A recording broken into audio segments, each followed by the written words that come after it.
அனைவருக்கும் வணக்கம். தொடர்ந்து ஆதரவளித்தோர் அனைத்து அன்புள்ளங்களுக்கும் மிக்க நன்றி. அதிமுகவினுடைய முன்னாள் அமைச்சர்கள் எல்லாருமே இப்போதான் அதிமுக பிளவை தானாக அவங்களே ஒத்துக்கிற ஆரம்பிச்சிட்டாங்க.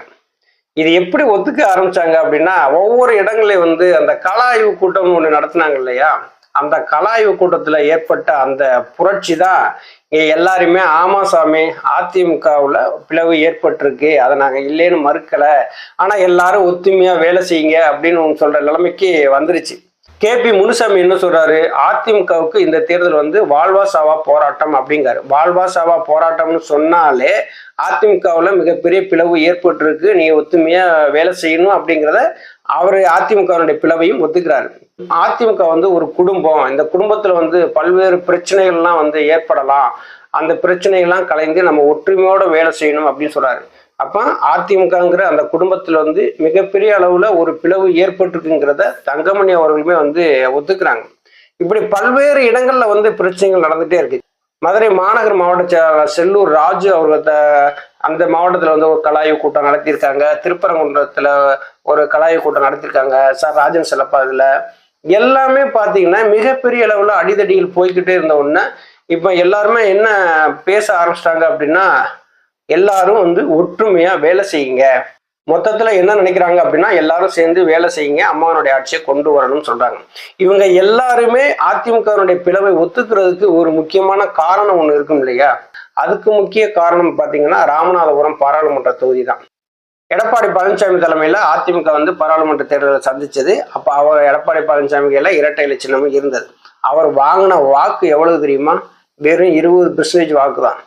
ஆனா ராமநாதபுரம் பாராளுமன்ற தொகுதியில ஐயா OPS அவர்கள் தனிச்சு சுயேட்சையா நின்றாங்க. கையில கொடி கிடையாது, சின்னம் கிடையாது, கட்சி கிடையாது, எதுவுமே கிடையாது. ஒரு நிராயுதபாணியா களத்துல நிக்கிறாங்க. அப்ப களத்துல நிற்கும் போது ஐயா OPS அவர்களுக்கு பலாப்பழ சின்னத்தை தேர்தல் ஆணையம் ஒதுக்குறாங்க. தேர்தல் ஆணையமும் சுயேட்சை சின்னம்ங்கிறதுனால வாக்கு இயந்திரத்துல 2வது பெட்டியில தான் அந்த சின்னமே இருக்குது. எடப்பாடி பழனிசாமி என்ன நினைச்சாருன்னா, OPS ராமநாதபுரம் பாராளுமன்ற தொகுதியிலேயே வச்சு காலி பண்ணிடணும், அவர் டெபாசிட் கூட வாங்க வைக்க கூடாது அப்படின்னு சொல்லி நினைச்சு தமிழ்நாடு முழுவதும் தேடி கண்டுபிடிச்சு ஒரு 5 பன்னீர்செல்வம் கூட பெயர் கொண்டவரை கொண்டாந்து ராமநாதபுரம் பாராளுமன்ற தொகுதியில போட்டியிட வைக்கிறாங்க. எவ்வளவு காசு செலவு பண்ணியிருப்பாங்க பாருங்க. திமுகவோடு கூட்டணி சேர்ந்து OPS தோற்கடிக்க 5 பன்னீர்செல்வத்தை கொண்டாந்து ராமநாதபுரம் பாராளுமன்ற தொகுதியில வேட்பாளரா நிப்பாட்டுறாங்க. அந்த ராமநாதபுரம் பாராளுமன்ற தொகுதி பொறுப்பாளர் யார் தெரியுமா? நம்ம RB உதயகுமார் தான். அதே ராமநாதபுரம் பாராளுமன்ற தொகுதியில ஜெயபெருமான்ங்கிறவரு இரட்டை இலை சின்னத்தோட நிக்கிறாரு. பொறுப்பாளர் இருக்கக்கூடிய RB உதயகுமார் ராமநாதபுரம் தொகுதி பக்கமே வந்ததே கிடையாது, வேலையே செஞ்சது கிடையாது.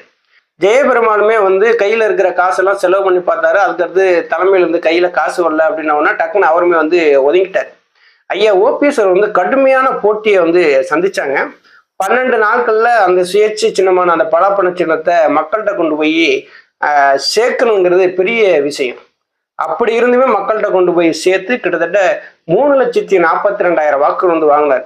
அதாவது வாக்கு சதவீதம் சொல்லி பார்த்தீங்கன்னா 33%. ஆனா எடப்பாடி பழனிசாமி மொத்தமாவே நின்று வாங்கினது வெறும் 20% தான்.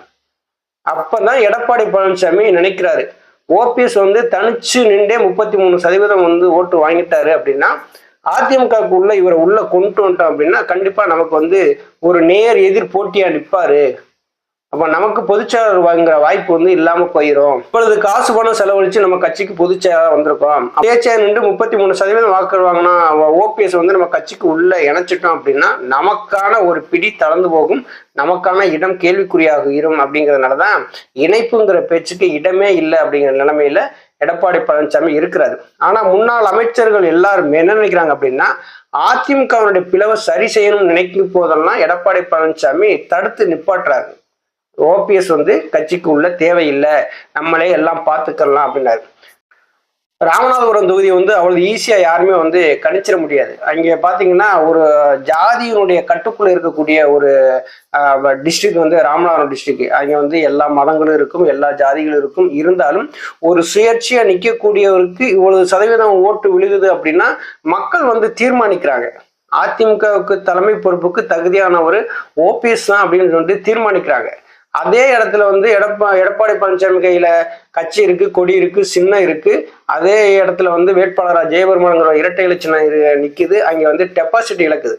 அப்ப இதுல இருந்து எடப்பாடி பழனிசாமி என்ன புரிஞ்சுக்கிட்டாரு அப்படின்னா, ஓபிஎஸ் வந்து கட்சிக்கு உள்ள நம்ம வரவிடக்கூடாது, வந்தா நமக்கு ஆபத்து அப்படிங்கிற நிலைமைக்கு வந்துட்டாரு. முன்னாள் அமைச்சர்கள் எல்லாருமே இப்ப ஒவ்வொரு கலாய்வு கூட்டத்திலையும் புலம்பிட்டு இருக்கிறாங்க. எல்லாம் ஒத்துமையா வேலை செய்யுங்க, ஒத்துமையா வேலை செய்யுங்க அப்படிங்கிறாங்க. ஒத்துமையானா எப்படி வேலை செய்யறது? ஓபிஎஸ் வந்து கட்சிக்கு உள்ள வராம நாங்க எப்படி ஒத்துமையா வேலை செய்யறது அப்படின்னு சொல்லிட்டு தொண்டர்கள் வந்து பேச ஆரம்பிச்சிட்டாங்க. அதை நிப்பாட்டிட்டு இனி வந்து ஆய்வு கூட்டங்கிறது நடத்தக்கூடாதுங்கிற நிலைமைக்கு எடப்பாடி பழனிசாமி வந்துட்டார். ஆக மொத்தத்துல அதிமுக மிகப்பெரிய பிளவை சந்திச்சிருச்சு அப்படிங்கிறது முன்னாள் அமைச்சர்கள் எல்லாருடைய செய்தியாளர் சந்திப்பிலேயே தெரிஞ்சுக்க முடியுது. முன்னாள் அமைச்சர்களும் அவங்க வந்து ஒத்துக்கொள்ள ஆரம்பிச்சிட்டாங்க. நன்றி, வணக்கம்.